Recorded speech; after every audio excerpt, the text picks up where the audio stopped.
Did you feel that once you understand the concept of what was being taught, you lost interest in the rest of the lesson?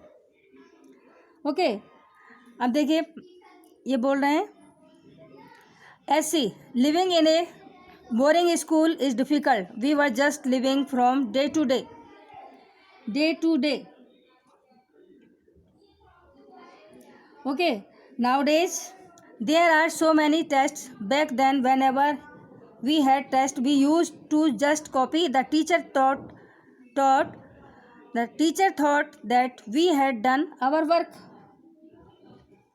Okay, यानी B are ने कहा कि क्या आप समझते हो कि जो आपको स्कूल में पढ़ाया जाता वह उबाऊ था, यानी कोई रुचिकर नहीं था, फ्लेक्सिबल नहीं था. क्या आप यह महसूस करते थे कि एक बार आपको जो पढ़ाया जाता आप उसके तत्व को समझ लेते तो बाकी बचे हुए पार्ट से आपकी रुचि हट जाती थी? ऐसी एक बोर्डिंग स्कूल में रहना कठिन है. ठीक है, क्या कहा इसने कि एक बोर्डिंग स्कूल में रहना, एक बोरिंग स्कूल में रहना बहुत कठिन है. हम केवल एक एक दिन करके जी रहे थे. आजकल वहाँ बहुत सी परीक्षाएं होती हैं. पहले तो जब मैं परीक्षाएं होती थी जब भी हम केवल नकल कर लेते थे. अध्यापक सोचते थे कि हमने अपना कार्य कर लिया है. There is a concentration that giftedness and learning disabilities go hand in hand. Do you think this applies to you? Well, take some student from my class. Those who always stood first or second are today doing very ordinary jobs.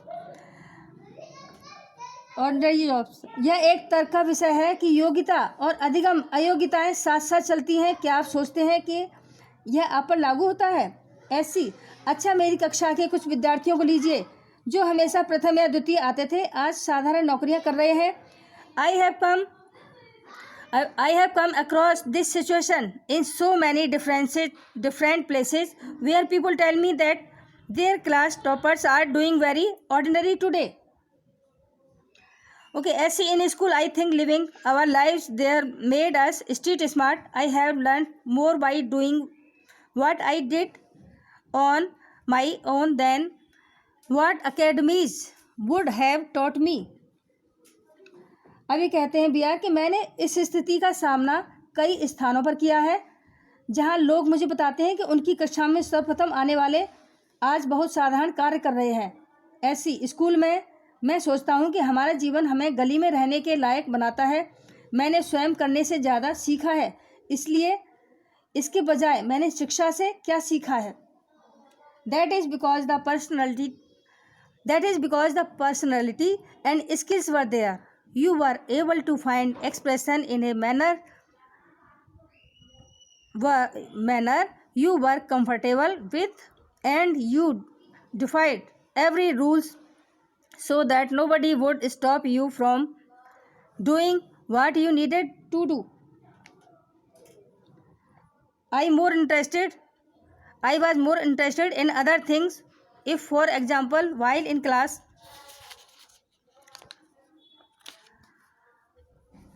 it started raining outside, I would think of the flowing water and how to build a dam to block it. I would be thinking about the flow of water within the dam and how much of water and dam would be able to hold.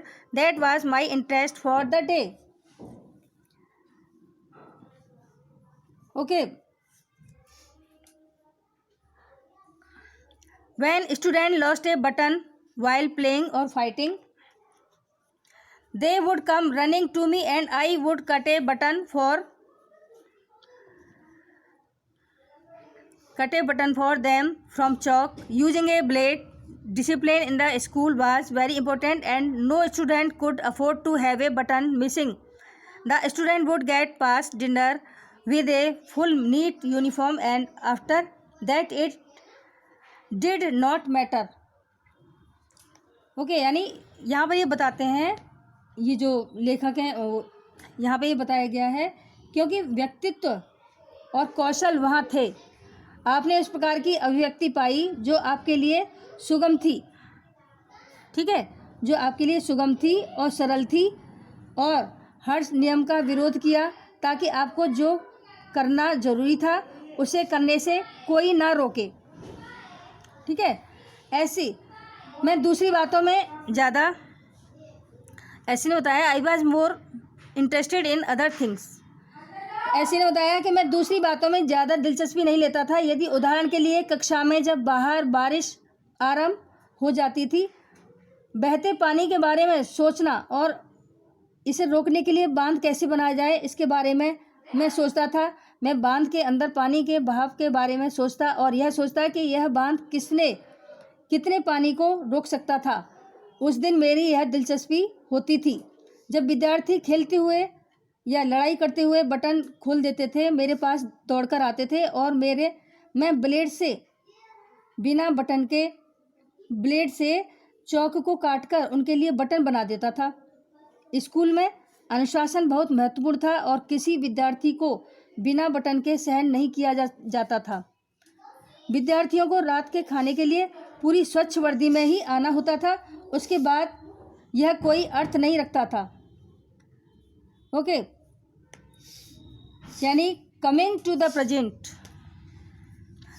Present, how do you decide as to what kind of structure you want to give a client? I look at the client's face, his clothes, the way he talks and pronounces, the way he eats, and I would know what his taste would be like. I can relate to people in a way that would be comfortable. I sketch very spontaneously on a paper on the spot. That paper I give to my people in the office. BR, you do it instinctively.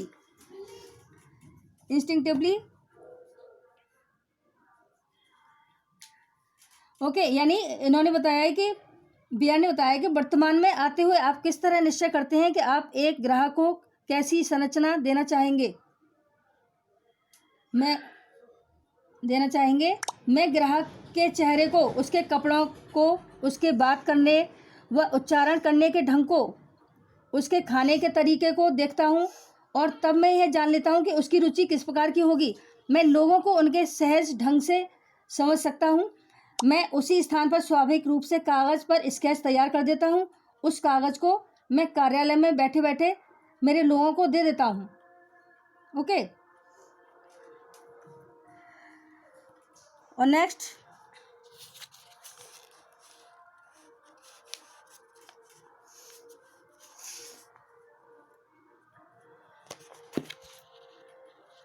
BR, you do it instinctively. आप इसे स्वाभाविक रूप से कर देते हैं, ठीक है। ऐसी call it instinct, call it arithmetic, whatever now it comes to me like mathematics, putting design, construction, psychology and sociology together and making a sketch from all that is mathematics.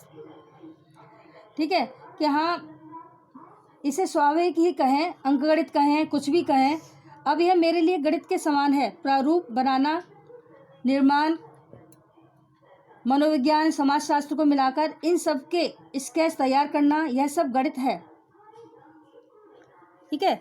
Here we almost come to full circle where mister Contractor has derived his own interpretation of mathematics, taking it from a subject he hated to a subject he now loves dealing with.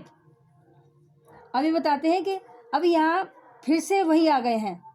अब यहाँ हम फिर से वहीं आ गए हैं जहाँ श्रीमान कॉन्ट्रैक्टर ने गणित की अपनी परिभाषा ढूंढ निकाली है, एक ऐसे विषय को लेकर जिससे वे सबसे अधिक घृणा करते थे, अब उसी के साथ काम करना पसंद करते हैं।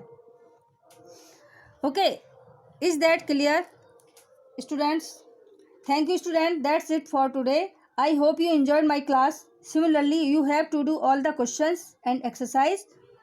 All the best.